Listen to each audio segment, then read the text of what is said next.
Hello students. Now today we are going to see our first unit of soil mechanics is introduction. First of all, introduction about our first unit. Now before we going to see introduction of soil mechanics, in a previous video we saw that syllabus about our subject. So first of all, our first unit is introduction. So in this chapter we see first of all history, then after list structure where soil used in construction material, third soil formation and geological cycle, state the types of failure due to the soil and civil engineering structure, general characteristic of different type of soils, overview of different type of soil in Gujarat or India. So first of all, introduction. Now before we going to see introduction about first unit, what is soil? Definition of soil. Soil किसे बोलेंगे? So definition of soil. So the word soil is derived from the Latin word solium. ठीक है, ये जो soil word है वो कहाँ से आया? Latin word solium, which means the upper layer of the earth. उसका मतलब क्या होगा कि जो अर्थ है बराबर आउट ऑफ खनिज बराबर છે, that may be dug or plowed, especially the loose surface material of the earth in which plant grows. બરાબર છે કે પૃથ્વીના પોપડો, પૃથ્વી પરના એવો પોપડો કે જેના ઉપર અમુક પ્લાન્ટ ગ્રો થઈ શકે છે. બરાબર છે કે પૃથ્વીના પોપડા પર મળી આવતો ખનિજ અને કાર્બનિક પદાર્થોનો જથ્થો કે જે ભેગા મળીને સિમેન્ટેડ થયા વગરનો હોય તેને શું કહેવાય? માટી કહેવાય છે. બરાબર છે. The definition of soil use in the field of agriculture. બરાબર, કઈ ફિલ્ડમાં આ સોઇલનો ડેફિનેશનનો યુઝ થશે? તો એ છે agriculture. To the geologist, soil is the upper layer of the earth crust which can support plants. To an engineer, soil is an unaggregate or uncemented deposit of mineral and organic particles produced by the disintegration of rock. The void space between the particle may be contain air, water or both. બરાબર છે કે પૃથ્વીના પદાર્થોમાં કેવો હશે? Bolder, રેતી હશે. પોપડામાં શું હશે? પૃથ્વીના ઉપરના પોપડામાં રેતી, ગ્રાવેલ, ક્લે, સીલ વગેરેનો સમાવેશ થાય છે. બરાબર છે. અને આમ જે માટીના કણો છે એની સાઇઝ કેટલી હશે? 1 માઇક્રોનથી માંડીને 300 mm જેટલી હોય છે. એટલે કે માટી એ ખડકોના વેધરિંગ એટલે અપક્ષયણ અથવા તો વિઘટન, ડિસઇન્ટિગ્રેશન થઈને કુદરતી ઉપજ મળે છે. બરાબર છે. Now second is, so first of all, what is soil? The word soil is derived from the Latin word solium, which means the upper layer of the earth. બરાબર, પૃથ્વીના ઉપરનો પોપડો જેમાં ખનિજ તત્વો અને કાર્બનિક પદાર્થો મળી આવે છે. That may be dug or plowed, specifically the loose surface material of the earth in which plant grow. This definition of soil is used in the field of agriculture. To the geologist, soil is the upper layer of earth crust which can support plant. To an engineer, soil is an aggregate, uncemented deposit of material and or organic particle produced by the disintegration of rocks. The void space between the particle may contain air, water or both. Now, second is soil engineering. What is soil engineering? So soil engineering or soil mechanics or geotechnical is the branch of civil engineering.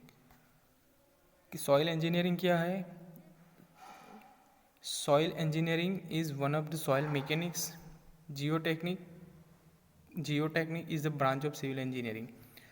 Soil mechanics क्या है? It is the branch of civil engineering. Soil engineering is also known as soil mechanics, geotechnic. ठीक है, soil engineering को ही बोलेंगे हम soil mechanics और geotechnic.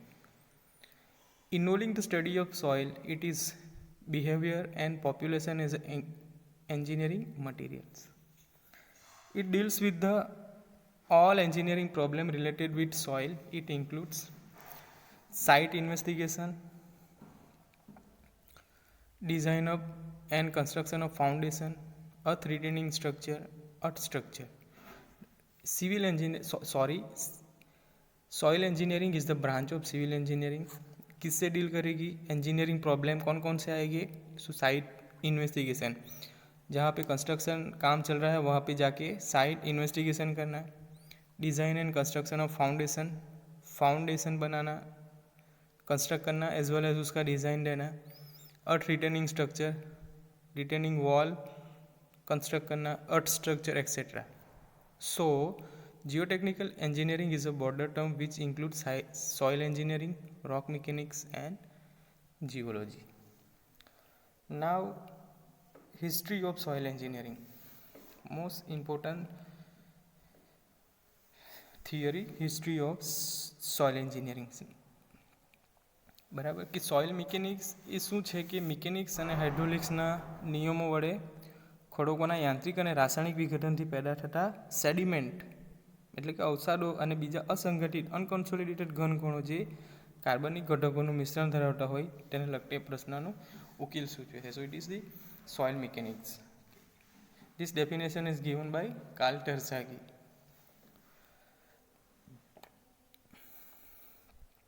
Now, history of soil engineering. The knowledge of the use of soil extends into prehistorical times when men started to constructing dwelling for living and road for transportation.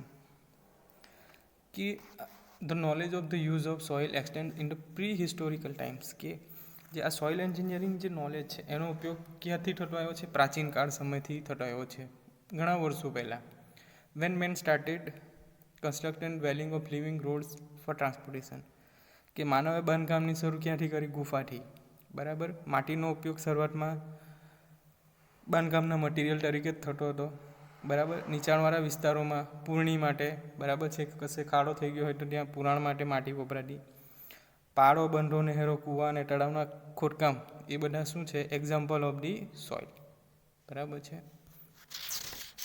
Now first is excellent pavements were constructed in Egypt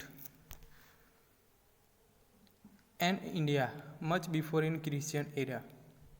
Some of them have been storing water in India for more than 2000 years. કે વિશ્વની પ્રાચીન મહાસંસ્કૃતિમાં શું આવે? પ્રાચીન સંસ્કૃતિમાં આપણો દેશ India અને બીજું શું આવશે? ઇજિપ્ત.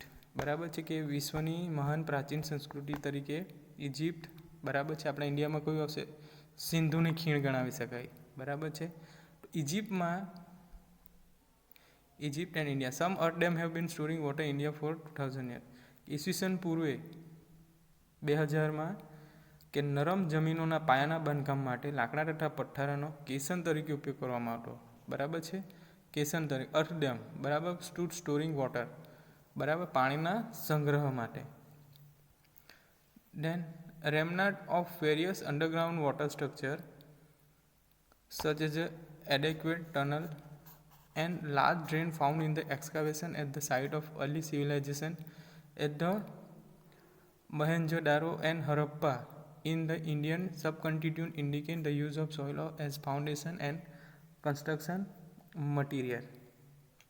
બરાબર છે કે રોમન સામ્રાજ્યમાં કયા કાળ વખતે? ગોલ્ડન પીરિયડ, ગોલ્ડન ટાઈમ, યાની કે સુવર્ણકાળ. બરાબર છે. સુવર્ણકાળ દરમિયાન બનેલા મજબૂત અને ઉત્તમ રસ્તાઓ મેમોરેબલ છે, આજે પણ જાણીતા.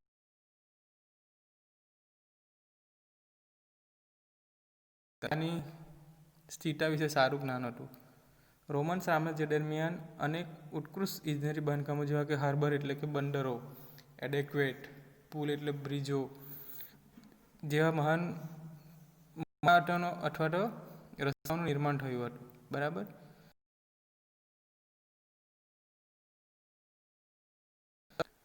Egyptian used caisson for a deep foundation.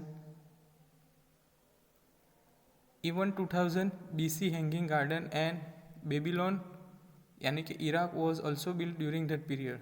The city of Babylon was build on the fill about adjoining flood point. બરાબર છે કે રોમન એન્જિનિયર બાંધકામોમાં અમુક નિષ્ફળતા ગયું. બરાબર છે કે ડીપ ફાઉન્ડેશન બનાવ્યું તો એમાં અમુક નિષ્ફળતા ગયું. During Roman times heavy structure such as a bridge, aqueduct, harbour and building were built. કે જ્યારે રોમન પીરિયડ હતો, during Roman period heavy structure જેવા કે બ્રિજ છે, એડેક્વેટ છે, હાર્બર છે, બરાબર, એ બધા એ લોકો બિલ્ટ કરેલા હતા. The famous tower of pizza known as a learning tower of pizza was also built during Roman time. કે સૌથી મોટું ટાવર, ફેમસ ટાવર કયું છે? પીઝા. બરાબર છે. This is also known as pizza was built during Roman time. Roman time વખતે બંધાયેલો હતો. The tower has lean on a one side because of the differential settlement of its. બરાબર છે. Tower એક side નમી ગયો હતો, differential settlement of its base, કારણ કે એનું જે બેઝમેન્ટ, ફાઉન્ડેશન જે સોઇલ ઉપર થયેલું હતું, એ સોઇલનું શું થયું હતું? સેટલમેન્ટ. બરાબર છે. The museum Taj Mahal of Agra. બરાબર છે, આપણા ઇન્ડિયાનો છે આગ્રા પાસે Taj Mahal. Was constructed by the એમ્પેરોર Shahjahan two કમરમેન્ટ his favourite wife Mumtaz મહલ. બરાબર છે કે એની મુમતાઝના કમિટમેન્ટ માટે શાહજહાંએ તાજમહેલ બંધાવ્યો હતો. It is built on a મેસનરી સિલિકલ well sunk in to the soil at a close interval. At the time 1632માં, બરાબર છે, કે એના પર બનાવેલો હતો? બિલ્ટ ઓન મેસનરી સિલિન્ડ્રિકલ વોલ દ્વારા બનાવવામાં આવેલો હતો. બરાબર છે, યમુના નદીના કિનારે. બરાબર છે. એટ ધ ટાઈમ આપણે કયું ફાઉન્ડેશન? વેલ ફાઉન્ડેશનનો યુઝ થયેલો હતો. બરાબર, નદી કિનારે હતું એટલા માટે. In the field of earth dam the most notable example reported at the Musa Dam in South India of 33 meter height and built in a 1500 AD. બરાબર છે કે ઈસવીસન 1500માં દક્ષિણ ભારતમાં કયું હતું? South India. મુદ્દક મુસાર નામનો માટીનો બંધ 33 મીટર જેટલો ઊંચાઈનો બાંધવામાં આવેલો હતો. બરાબર છે. Then French military engineer contributed some empirical and analytical data pertaining to each pressure. French established a department of road and bridge in 1715. કે 1715. બરાબર છે. તો 1715માં સદીના અંત ભાગમાં ફ્રેન્ચ મિલિટરી ઇજનેરે પ્રથમ વખત રિટેનિંગ વોલ પાછળ લાગતા માટીના દબાણનો ઇમ્પિરિયલ અને પૃથ્થકરણ, બરાબર, અનુભવિત આધારિત, ઇમ્પિરિકલ એટલે કે અનુમાનથી અને પૃથ્થકરણ કરેલા મુદ્દા વડે ગણતરી કરી હતી. બરાબર, રિટેનિંગ વોલ ઉપર. બરાબર છે. હિલી એરિયા પર તમે જોયું છે માટીના રોકવા માટે જે આડી દિવાલ બનાવેલી એને રિટેનિંગ વોલ કહેવાય. તો એ રિટેનિંગ પર શું આવશે? માટીનું પ્રેશર આવશે. તો 15મી સદીમાં મિલિટરી એન્જિનિયરે રિટેનિંગ વોલ પાછળ સોઇલનું જે પ્રેશર આવે એનું અનુમાન કર્યું. બરાબર છે. અને એનાલિટિક ડેટા કલેક્ટ કર્યા. French scientist Coulomb gave wedge theory for each pressure in 1776. બરાબર છે. ફ્રેન્ચ વૈજ્ઞાનિક શું છે? ચાર્લ્સ ઓગસ્ટીન કુલમ્બે. બરાબર, ચાર્લ્સ ઓગસ્ટીન કુલમ્બે માટીના ડબ્બાની થિયરી આપી હતી 1706. ડાર્સીએ પારગમ્યતાનો નિયમ આપ્યો. બરાબર, Darcy presented permeability law of seepage. Rankine gave earth pressure theory. રેન્કાઇને અર્થ પ્રેશર માટે થિયરી આપી. મોહરે સ્ટ્રેચ સર્કલ મેથડ આપી. પ્રોક્ટરે કમ્પેક્શન પ્રિન્સિપલ આપ્યો. બરાબર છે. Now doctor Terzaghi publish the theory of consolidation in 1923. બરાબર, ટર્ઝાગીએ શું આપ્યું? Theory of consolidation.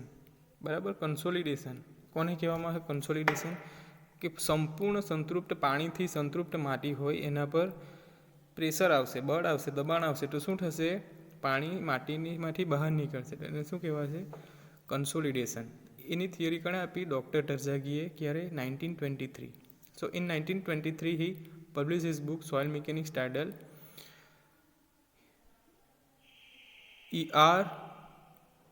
ERD Bumenic he called father of soil mechanics. બરાબર.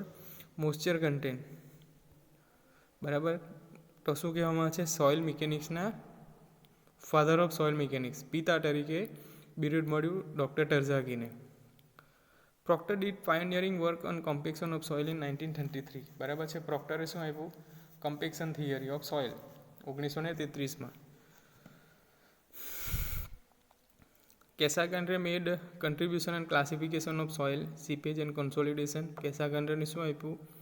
Classification soil seepage and consolidation. Mehrhoff gave theory of bearing capacity of shallow and deep foundation. He also contributed on use of geogrids for soil engineering. બરાબર. આ થયું history of soil engineering. Very most important theory.